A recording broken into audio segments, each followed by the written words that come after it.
মহাদেব। মহাদেব হচ্ছে শ্রেষ্ঠ বৈষ্ণব। কোথায় বললে বলো তো? শ্রীমদ্ ভাগবত মহাপুরাণে বলছে, নিম্নগামং যথা গঙ্গা দেবানাম অচ্যুতম তথা বৈষ্ণবানাং যথা শম্ভু পুরাণানাম ইদম তথা।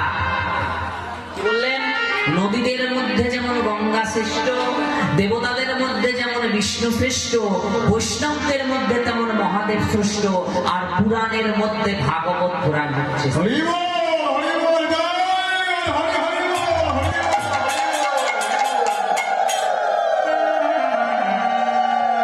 মহাদেব হচ্ছে শ্রেষ্ঠ বৈষ্ণব। মহাদেব যে বসে থাকে চোখ বন্ধ করে, কি করে? বসে বসে ধ্যান করে। তো কার ধ্যান করে? কার তো ধ্যান করতে হবে। মহাদেব করে শ্রী ভগবানের ধ্যান,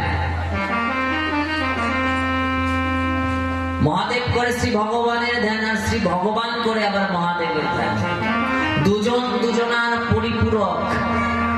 রামচরিত মানসে তুলসীদাস খুব সুন্দর বললেন, শিব সমান মোহে প্রিয় নাহি দুজা। শ্রী ভগবান বলছেন যে শিবের সমান প্রিয় আমার দ্বিতীয় অন্য কেউ নেই। শিবকে আমি এত ভালোবাসি। কেন ভালোবাসি? কারণ শিব হচ্ছে পরম বৈষ্ণব। বৈষ্ণবের কতগুলো লক্ষণ আছে, তাদের মধ্যে সবগুলো লক্ষণই শিবের মধ্যে বিরাজমান।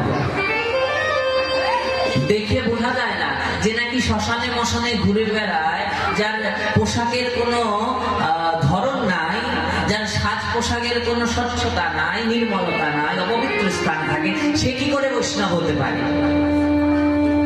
সে কি করে বৈষ্ণব? মনে প্রশ্ন জাগতে পারে। বৈষ্ণব হতে গেলে স্বচ্ছ হতে হবে, সুন্দর